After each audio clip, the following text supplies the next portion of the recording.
Hello students, welcome to Just Know It. இந்த வீடியோவில் நம்ம அக்டோபர் 19 to அக்டோபர் 22 வரையிலான கரண்ட் அவேர்ஸ் ரிலேட்டடான ப்ராக்டிஸ் கொஸ்டின் சால்வ் பண்ண போகிறோம். ஃபர்ஸ்ட் கொஸ்டின் பார்க்கலாம்.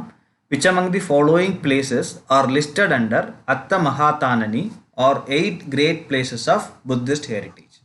ஸோ இங்கே லும்பினி, குஷிநகர், ஷாங்கஷ்யா, ராஜ்கர் அப்படின்னு 4 இடங்களை கொடுத்துருக்காங்க. இந்த 4மே it comes under this 8 great places of Buddhist heritage. So option D 1, 2, 3 and 4 அப்படிங்கிறது கரெக்டான ஆன்சர். ஸோ இப்போ இந்த 8 இடங்களையும் நம்ம பார்க்கலாம். So Lumbini, right? So what are the 8 places related to Buddhist heritage? Lumpini, it's in Nepal. Bodh Gaya, it's in Bihar. Sarnath, it's in Uttar Pradesh. Kushinagar, which is in Gorakhpur, Uttar Pradesh. Rajgir is in Bihar. Vaishali is also in Bihar. Shravati is in Uttar Pradesh. Shankashya is also in Uttar Pradesh. So the எல்லாமே it's related to Buddhism and Buddhist heritage.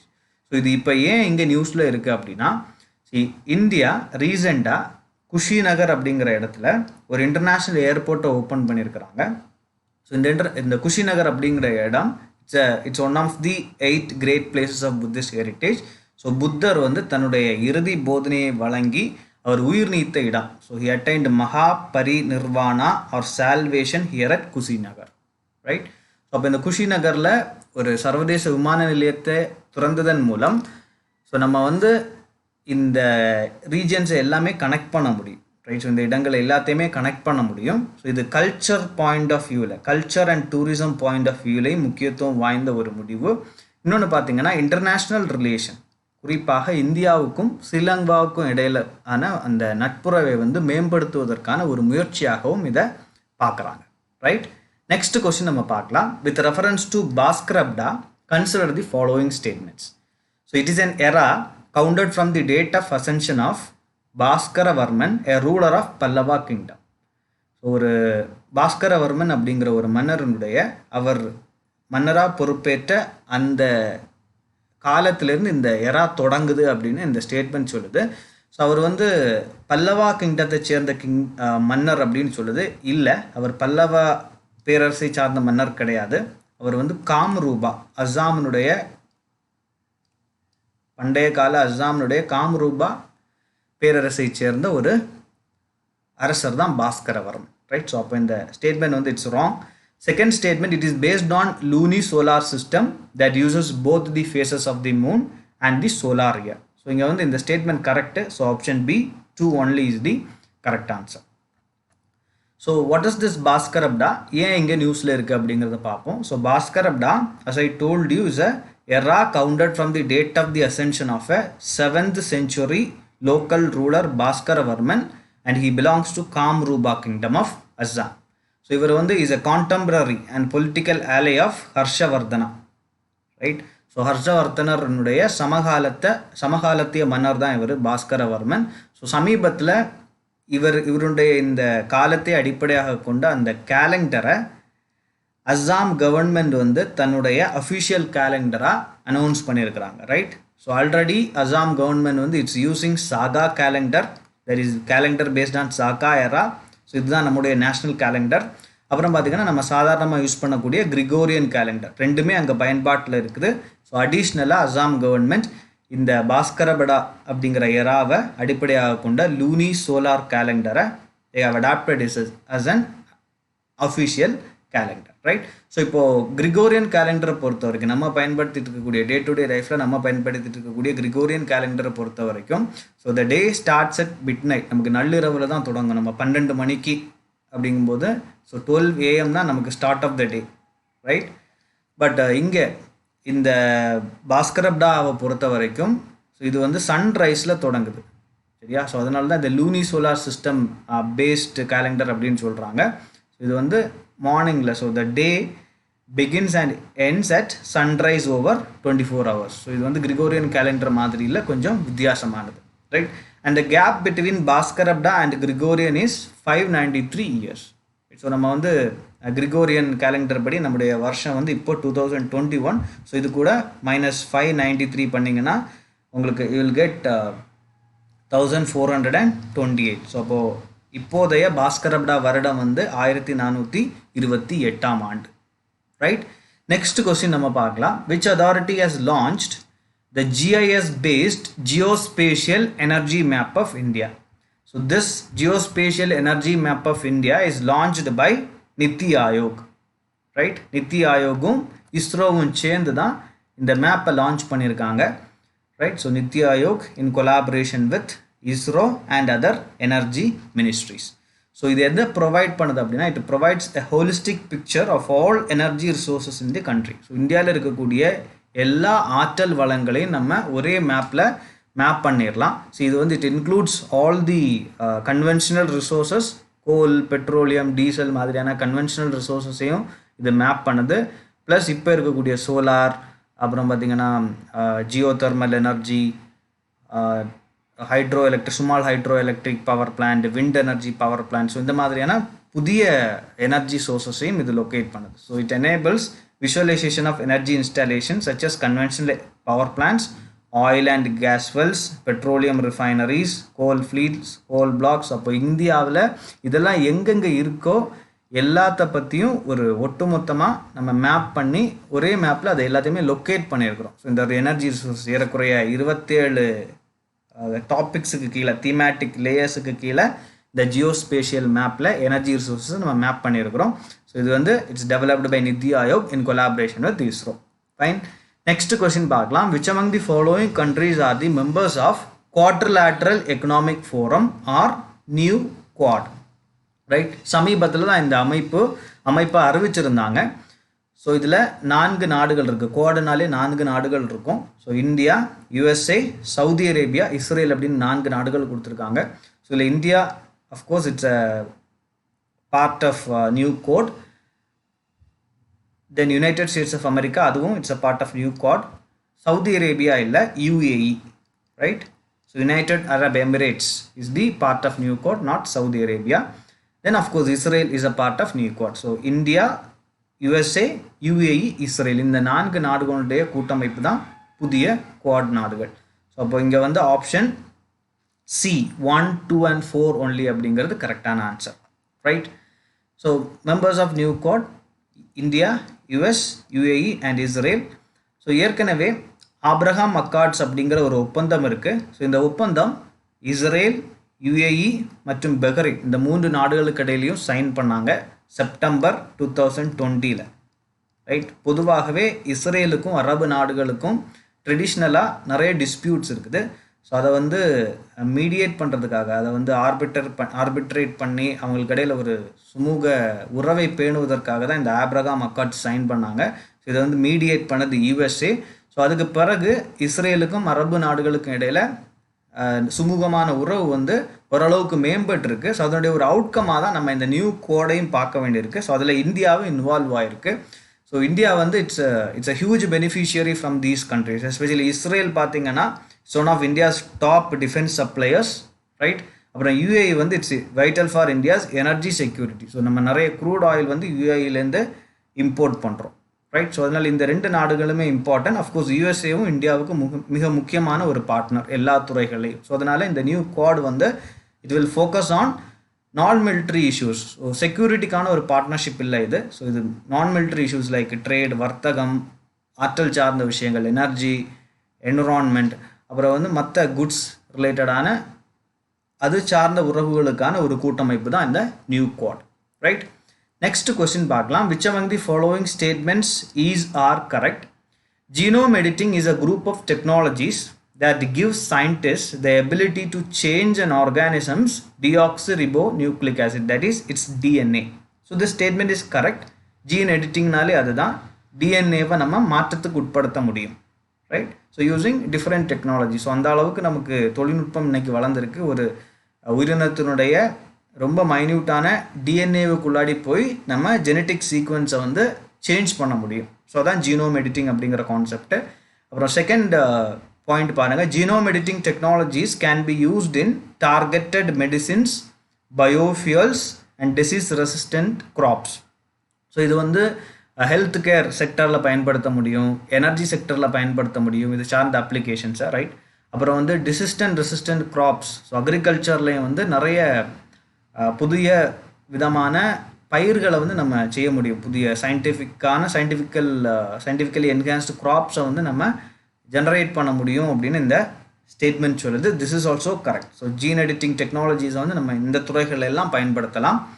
So இப்போ third statement பாருங்கள். Recently India's genetic engineering appraisal committee GEAC it approved the commercial cultivation of golden rice which is a traditional genetically modified crop variety which inserted genes from other organisms into the rice plant, right?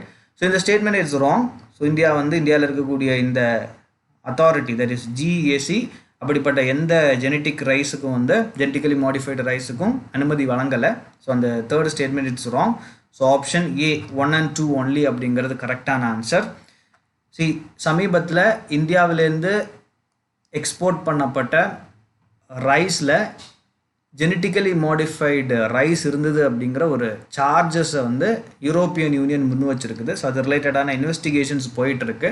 But இந்தியாவில் வந்து ஒரு genetically modified graph, ஒரு genetically modified food graph வந்து commercial கல்டிவேஷனில் இல்லை. இந்தியாவில் இருக்கக்கூடிய ஒரே genetically modified graph எது அப்படின்னா BT காட்டன் தான். இது மட்டும்தான் பயன்பாட்டில் இருக்குது, ரைட்? GEAC அப்ரூவல் பண்ணி பயன்பாட்டில் இருக்கக்கூடிய ஒரே ஜெனட்டிக்கலி மாடிஃபைடு க்ராப் வந்து BT காட்டன். ஸோ வேறு எந்த ஃபுட் க்ராப்புமே பொது பயன்பாட்டில் இல்லை. பட் பார்த்திங்கன்னா எக்ஸ்பெரிமெண்டலாக சில ஃபீல்டு ட்ரையல்ஸில் பயன்படுத்துகிறாங்க, ஜெனட்டிக்கலி மாடிஃபைடு ரைஸை பயன்படுத்துகிறாங்க, ரைட்? வேறும் சில க்ராப்ஸை வந்து they R testing, right? But வந்து கமர்ஷியல் கல்டிவேஷனில் இது மட்டும்தான் இருக்குது, BT காட்டன் மட்டும்தான் இருக்குது. ஸோ இப்போ இது ஏன் நியூஸில் இருந்ததுன்னா இது ஒரு இஷ்யூ, ரைட்? ஸோ இந்த யூரோப்பியன் யூனியன் வந்து ஒரு சார்ஜை முன் வச்சுருக்குது. இந்தியாவிலேருந்து எக்ஸ்போர்ட் பண்ணப்பட்ட அந்த ரைஸில் வந்து ஜெனட்டிக்கலி மாடிஃபைடு ரைஸ் இருக்குது அப்படின்னு. ஸோ இன்னொன்று பார்த்தீங்கன்னா இந்தியாவிலேயே ஒரு புதிய டெக்னாலஜியை வந்து இந்த IARI, right? Indian agricultural research institute வந்து கண்டுபிடிச்சிருக்காங்க. So based on this nucleus, site directed nucleus. So பொதுவாக ஜெனட்டிக்கலி மாடிஃபிகேஷன் அப்படின்னு சொன்னால், ஸோ ஒரு ஆர்கானிசம் இருக்கும், ஒரு பிளான்ட் இருக்கும், சப்போஸ் ரைஸ், ரைட்? ஸோ இந்த ரைஸில் என்ன பண்ணுவாங்கன்னா மேபி இன்னொரு க்ராப்லேருந்து ஒரு ஜீனை வந்து என்ன பண்ணுவாங்க, அது வந்து ஒரு பாக்டீரியமாக இருக்கும், இல்லை வந்து வேறு ஒரு பிளான்ட்டாக இருக்கும், அதுலேருந்து ஒரு ஜீனை வந்து இதில் ஆட் பண்ணுவாங்க.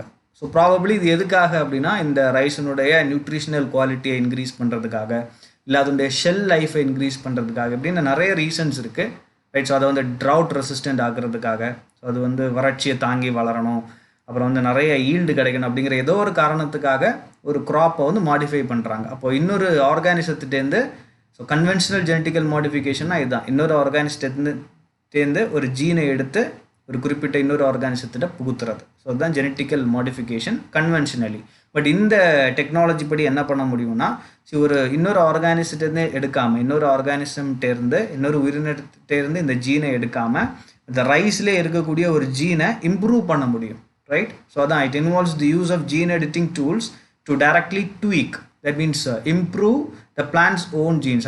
அந்த பிளான்ட்ல இருக்கக்கூடிய ஜீன்ஸையே இம்ப்ரூவ் பண்ணி ஹை ஈல்டு கொடுக்க முடியும், இல்லை வந்து அதை வந்து ட்ரவுட் டாலரண்டாக ஆக்க முடியும், வறட்சியை தாங்கி வளரக்கூடிய ஒரு க்ராப்பாக அதை மாற்ற முடியும், ரைட்? ஸோ இதுதான் இந்த technology, site directed nucleus. So இந்த IARI டெவலப் பண்ணியிருக்குது, but it's pending approval, right? So இந்த டெக்னாலஜி வந்து it's pending approval from this GEAC. So அப்போது இந்த இஷ்யூ வந்ததுனால, யூரோப்பியன் யூனியன் ரிலேட்டடான இந்த இஷ்யூ வந்ததுனால இதுவும் நியூஸில் இருந்தது, right? So a research coalition under Indian Council for Agricultural Research, which includes IARI also, is using these techniques to develop rice varieties which are drought tolerant, salinity tolerant and high yielding. So நம்ம வந்து research பண்ணிட்டு தான் இருக்கமே தவிர இன்னும் பயன்பாட்டுக்கு வரல genetically modified rice.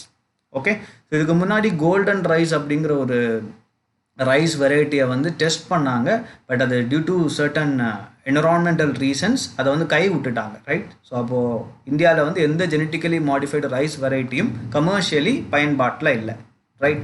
Next question பார்க்கலாம் நம்ம. 6th one, it is an intergovernmental body established in 1989 during the G7 summit in Paris.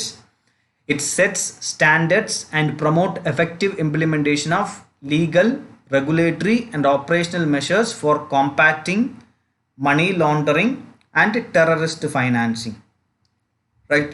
So சட்டவிரோதமான பணப்பரிமாற்றம், அப்புறம் பார்த்திங்கன்னா பயங்கரவாத அமைப்புகளுக்கு வந்து நிதி போகக்கூடியது, இது எல்லாத்தையுமே வந்து தடுக்கக்கூடிய ஒரு அமைப்பு அப்படின்னு இந்த ஸ்டேட்மெண்ட் சொல்லுது. Then this organisation currently has 39 members, 39 உறுப்பினர்கள் இருக்கிறாங்க. ஸோ தனி நாடுகளும் உறுப்பு நாடுகளாக இருக்குது. இந்தியாவும் அதில் ஒரு உறுப்பு நாடு. But with 2 regional organisations also, right? So பிராந்திய அமைப்புகள் 2ம் அதில் மெம்பராக இருக்குது. ஸோ ஒன்று வந்து யூரோப்பியன் கமிஷன், இன்னொன்று வந்து கல்ஃப் கோஆப்ரேஷன் கவுன்சில். ஸோ இப்போ என்ன கேட்குறாங்கன்னா, இந்த பேசேஜ் வந்து எந்த ஆர்கனைசேஷனை டிஃபைன் பண்ணுது அப்படின்னு கேட்குறாங்க. So is it OECD, is it FATF, is it Asia Pacific group on money laundering, or is it Asia Pacific economic cooperation? இங்கே கரெக்ட் ஆன்சர் அப்படிங்கிறது financial action task force, right? So India வந்து it's not a member of OECD, so அதனால் இது correct answer கிடையாது. Asia Pacific group on money லாண்டரிங்கில் எந்த regional ஆர்கனைசேஷனும் மெம்பர்ஸாக இல்லை, right? அப்புறம் ஏசியா பசிபிக் எக்கனாமிக் கோஆப்ரேஷனை பொறுத்த வரைக்கும் India is not a member. So அதனால் இந்த 3 ஆப்ஷனையுமே வந்து நம்ம எலிமினேட் பண்ணிடலாம். ஸோ ரிமைனிங் வந்து financial action task force. So இது ஏன் நியூஸில் இருந்தது அப்படின்னா, ரீசெண்டாக இந்த financial action task force it retained Pakistan in grey list. Okay, so grey லிஸ்ட்னா ஸோ இந்த விஷயங்களுக்காக, தட் மீன்ஸ் டெரர் ஃபைனான்சிங், அப்புறம் வந்து இந்த சட்டவிரோத பண பரிமாற்றம் சார்ந்த விஷயங்களுக்காக ரொம்ப நம்ம கண்காணிக்கக்கூடிய பட்டியலில் இருக்கக்கூடிய நாடாக பாகிஸ்தானை வச்சுருக்குது FATF. ஸோ அதை வந்து திரும்பவும் அவங்க ரினியூ பண்ணியிருந்தாங்க. ஸோ அதனால தான் அந்த நியூஸில் இருந்தது. ஸோ யூஸ்வலி இந்த FATF 2 லிஸ்ட்டு மெயின்டைன் பண்ணுவாங்க. ஒன்று வந்து பிளாக் லிஸ்ட், இன்னொன்று வந்து கிரே லிஸ்ட். பிளாக் லிஸ்ட்டில் வந்து யூஸ்வலி FATFனுடைய எந்த கைட்லைன்ஸையும் அக்செப்ட் பண்ணாத கண்ட்ரீஸை தான் பிளாக் லிஸ்ட்டில் வச்சுருப்பாங்க, right? Example north Korea, Iran எல்லாமே வந்து பிளாக் லிஸ்ட்டில் இருக்கக்கூடிய கண்ட்ரீஸ். கிரே லிஸ்ட்டை பொறுத்த வரைக்கும் ஸோ இன்னும் அதிகமாக கண்காணிச்சுக்கிட்டே இருக்கணும் அப்படின்னு சொல்லி வச்சுருக்கக்கூடிய countries. So countries that are considered safe haven for supporting terror funding and money laundering. So they are put in FATF grey list. So இந்த grey listல இருக்கக்கூடிய கண்ட்ரீஸுக்கு வந்து சில சிரமங்கள் இருக்கும். குறிப்பாக international financial institutions, world bank, international monetary fund, IMF, இதுலேருந்தெல்லாம் இந்த loans கிடைக்கிறதுல சில பிரச்சனைகள் வந்து இந்த கண்ட்ரீஸுக்கு இருக்குது, கிரே லிஸ்ட்டில் இருக்கக்கூடிய கண்ட்ரீஸுக்கு இருக்கும், ரைட்? நெக்ஸ்ட் கொஸ்டின் பார்க்கலாம். Production gap report is released by, right? So this report is released by United Nations Environment Program, UNEP. So what is this production gap report? So இது எந்த ப்ரொடக்ஷனை பற்றி பேசுது அப்படின்னா, ஃபாசில் ஃபியூயல் ப்ரொடக்ஷனை பற்றி பேசுது. ஸோ அந்த Fazil fuel ப்ரொடக்ஷனில் கண்ட்ரீஸுக்கு இடையில் கேப் இருக்குது அப்படின்னு இந்த ரிப்போர்ட் வந்து சொல்லுது. தட் மீன்ஸ் நம்ம வந்து பாரிஸ் கிளைமேட் அக்ரிமெண்ட்டுக்கு கீழே நம்ம வந்து நம்முடைய குளோபல் ஆவரேஜ் டெம்பரேச்சரை வந்து 1.5 degree centigrade or 2 degree centigrade இந்த இன்க்ரீஸில் நம்ம கட்டுப்படுத்தணும் அப்படின்னு சொன்னால், அதாவது அது இன்க்ரீஸ் ஆகிறது அந்த குளோபல் மீன் டெம்பரேச்சர் வந்து இந்த 1.5 டிகிரி சென்டிகிரேடுக்கு மேலே கூடக்கூடாது, அதே மாதிரி 2 டிகிரி சென்டிகிரேடுக்கு மேலே கூடக்கூடாது. ஸோ பெருமளவும் நம்ம இதில் வச்சுருக்க பார்க்கணும், ரைட்? ஸோ 1.5 டிகிரி செல்சியஸுக்கு மேலே கூடக்கூடாது அப்படின்னு பார்க்கணும். இல்லை அப்படின்னா அட்லீஸ்ட் 2 டிகிரி செல்சியஸையாவது நம்ம இன்க்ரீஸ் ஆகாமல் பார்த்துக்கணும், ரைட்? ஸோ இது வந்து limit, actually it's fixed by Paris climate agreement. So இதை அச்சீவ் பண்ணணும்னா உலக நாடுகள் வந்து ஃபாசில் ஃபியூயல் ப்ரொடக்ஷனை டிராஸ்டிக்காக குறைக்கணும். பட் பார்த்திங்கன்னா ப்ரொடக்ஷன் கேப் வந்து நிறைய இருக்குது. நம்ம வந்து இந்த லைன் எதை இண்டிகேட் பண்ணுதுன்னா, நம்ம வந்து 2 டிகிரி செல்சியஸுக்கு இந்த எர்த்துக்கு டெம்பரேச்சர்ஸை குறைக்கணும்னா எவ்வளவு ஃபாசில் ஃபியூயல் ப்ரொடக்ஷனை ரெடியூஸ் பண்ணணும், ஃபாசில் ஃபியூயல் ப்ரொடக்ஷன் எவ்வளோ இருக்கணும் அப்படிங்கிறது தான் இந்த லைன் குறிக்குது, ரைட்? பட் கண்ட்ரிஸ் பிளான் பண்ணியிருக்கக்கூடிய அடுத்த சில ஆண்டுகளுக்கு, அடுத்த 10 ஆண்டுகளுக்கு பார்த்திங்கன்னா, அடுத்த சில 10 ஆண்டுகளுக்கு கண்ட்ரிஸ் பிளான் பண்ணியிருக்கக்கூடிய ப்ரொஜெக்ஷன்ஸ் வந்து இந்த லெவலில் இருக்குது. ஸோ இந்த கேப்பை பாருங்கள் எவ்வளோ இருக்குன்னு. So this is the gap. So இதை தான் இந்த ப்ரொடக்ஷன் கேப் ரிப்போர்ட் வந்து மென்ஷன் பண்ணுது. ஸோ இந்த லைன் வந்து இட் இண்டிகேட்ஸ் 1.5 டிகிரி செல்சியஸ். நம்ம 1.5 டிகிரி செல்சியஸுக்கு இந்த குறைக்கணும், குளோபல் ஆவரேஜ் டெம்பரேச்சரை குறைக்கணும்னா ப்ரொடக்ஷனை வந்து இந்த லெவலுக்கு நம்ம குறைச்சாகணும். பட் இங்கே பாருங்கள், ஸோ கண்ட்ரீஸினுடைய அந்த அந்த பிளான்ஸ் வந்து இந்த லெவலில் இருக்குது. ஸோ இந்த லைன் வந்து எதை குறிக்குதுன்னா, கண்ட்ரிஸ் பிளட்ஜ் பண்ணியிருக்குது இல்லையா? ஸோ INDCஸ்ன்னு சொல்லுவாங்க, இன்டர்நேஷ்னலி இன்டெண்டட் நேஷ்னலி டிட்டர்மைன்டு கான்ட்ரிபியூஷனுக்கு கீழே ஒவ்வொரு நாடும் இந்த கிளைமேட் கிளைமேட் சேஞ்சை குறைக்கிறதுக்கு என்ன கான்ட்ரிபியூட் பண்ணுவோம் அப்படின்னு சொல்லியிருக்கிறாங்க. ஸோ அதை தான் இந்த லைன் குறிக்குது, ரைட். ஸோ ஸ்டில் இந்த பிளட்ஜஸில் கூட இவ்வளவு கேப் இருக்குது, ரைட். ஸோ அப்போ ரியாலிட்டிக்கும், ரைட், ஸோ இதுதான் ரியாலிட்டி. ஸோ ரியாலிட்டிக்கும் நம்ம அச்சீவ் பண்ண வேண்டிய கோலுக்கும் நிறைய கேப் இருக்குது அப்படிங்கிறது தான் நம்ம சொல்லுது. So the most worrying factor is that almost all major goal, oil and gas producers are planning to increase their production till at least 2030 or beyond. So அப்போது climate change பொறுத்த வரைக்கும் நம்ம எடுக்கிற ஆக்ஷன் பத்தாது, இன்னும் அதிகமாக நம்ம ஆக்ஷன் எடுக்கணும் அப்படிங்கிறத இந்த ப்ரொடக்ஷன் கேப் ரிப்போர்ட் வந்து இன்னொரு தடவை வலியுறுத்தி சொல்லி. 8th question, which among the following statements is or correct? So in hydroponics, the sapling is usually planted on a substrate which is dosed with nutrient rich water periodically. So இந்த statement வந்து இங்கே correct. Second statement, in aeroponics plants are grown in a controlled air environment and are not placed on a substrate or in water. So இந்த ஸ்டேட்மெண்ட்டும் correct. So இது ரெண்டுமே வந்து farming systems, hydroponics and aeroponics, right. So option C both 1 and 2 அப்படிங்கிறது கரெக்டான answer. So இப்போ வந்து organic farming அப்படின்னு நம்ம அல்டர்னேட்டாக சஜஸ்ட் பண்ணுறாங்க. பட் ஆர்கானிக் ஃபார்மிங்க்கும் அடுத்த லெவல் அப்படிங்கும்போது இந்த ஹைட்ரோஃபோனிக்ஸ் அண்ட் ஏரோஃபோனிக்ஸை சொல்கிறாங்க. பிகாஸ் நமக்கு லேண்ட் அப்படிங்கிறது வந்து ரொம்ப ஸ்கேர்ஸ் ஆகிட்டு இருக்குது.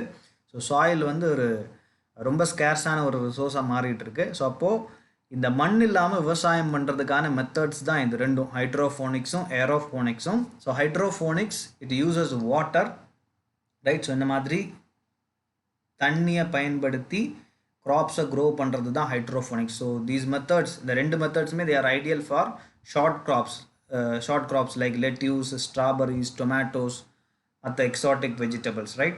ஸோ இங்கே வந்து இந்த க்ராப்ஸ் வந்து they are grown in clean and controlled environment. So ரொம்ப எக்ஸ்பென்சிவாக இருக்கும். ஸோ an ஆர்டிஃபிஷியல் செட்டப்பை க்ரியேட் பண்ணணும், right. So they are clean and controlled and grown in controlled environment.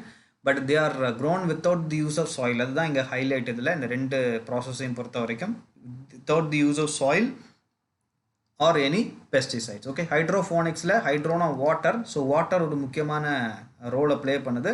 But they'll use another substrate also. இந்த substrate வந்து it's not made up of soil. இது வந்து வேறு இயற்கையிலான சில பொருட்களை வந்து பயன்படுத்துவாங்க, ரைட். கொக்கோ பீட் மாதிரியான சில பொருட்களை பயன்படுத்தி செடியை வளர்ப்பாங்க, ரைட். இங்கே வந்து இதில் எதுவுமே இருக்காது. ஸோ ஏரை பயன்படுத்தி தான், கண்ட்ரோல்டு ஏரை பயன்படுத்தி தான் அதில் க்ராப்ஸை க்ரோ பண்ணுவாங்க. ஸோ இந்த நியூட்ரிஷியஸ் வாட்டரை மட்டும் ஸ்ப்ரே பண்ணுவாங்க. ஸோ அதுதான் ஏரோபோனிக்ஸ், ரைட். ஸோ இது ரெண்டுமே வந்து இப்போ இருக்கக்கூடிய ஆர்கானிக் ஃபார்மிங்க்கு மாற்றாக முன்வைக்கப்படக்கூடிய அடுத்த level farming systems, right. Next question பார்க்கலாம். Special trust fund sometimes seen in the news is associated with. So this is associated with funding to Afghanistan, right. So recently United Nations இதை establish பண்ணியிருந்தாங்க இந்த ஃபண்டை, right. United Nations has set up a special trust fund in order to provide urgently needed cash directly to Afghans. So இது வந்து நேரடியாக ஆப்கன் மக்களுக்கு கேஷை வந்து provide பண்ணக்கூடிய ஒரு ஃபண்ட், அது ஸ்பெஷல் ட்ரஸ்ட் ஃபண்ட். ஸோ இது ஏன் பண்ணுறாங்க அப்படின்னா, ஆகஸ்டில் வந்து தாலிபான்கள் கைப்பற்றின பிறகு அங்கே ஒரு பெரிய எக்கனாமிக் க்ரைசிஸ் நடக்குது ஆப்கானிஸ்தானில். ஸோ பேங்க்ஸில் வந்து காசு கிடையாது. So liquidity, right. ஸோ பணப்புழக்கம் வந்து ரொம்ப டிராஸ்டிக்காக குறைஞ்சிருக்கு. ஆப்கானிஸ்தானுடைய ஃபாரின் அசட்ஸை வந்து ஃப்ரீஸ் பண்ணி வச்சுருக்காங்க ஃபாரின் கவர்மெண்ட். ஸோ அதனால் எந்த விதமான கேஷ் ஃப்ளோவும் அங்கே இல்லை.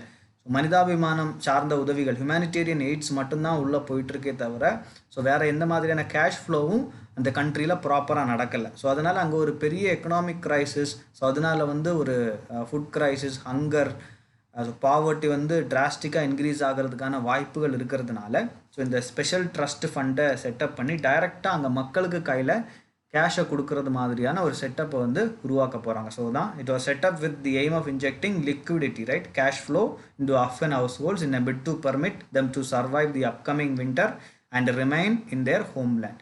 ஸோ இவங்க வந்து இந்த மாதிரியான ஹெல்ப்பை வந்து இந்த உலக நாடுகள் ப்ரொவைட் பண்ணலை அப்படின்னு சொன்னால் அங்கே வந்து ஒரு ரெஃப்யூஜி கிரைசிஸ் உருவாகும். ஸோ அந்த ரெஃப்யூஜிஸ் வெளியேறி வேறு நாடுகளுக்கு போனாங்க அப்படின்னு சொன்னால் இன்னும் இந்த நம்ம வந்து கண்ட்ரோல் பண்ண முடியாத ஒரு சிச்சுவேஷன் உருவாயிடும். அப்படிங்கிறதுக்காக தான் இந்த ஒரு ஸ்பெஷல் ட்ரஸ்ட் ஃபண்டை வந்து யுனைடெட் நேஷன்ஸ் எஸ்டாப்ளிஷ் பண்ணியிருக்கு.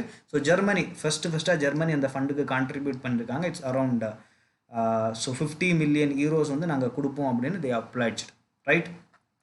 நெக்ஸ்ட் கொஸ்டின் பார்க்கலாம். Which among the following pairs are correctly matched first வந்து நம்டப்பா டைகர் ரிசர்வ்.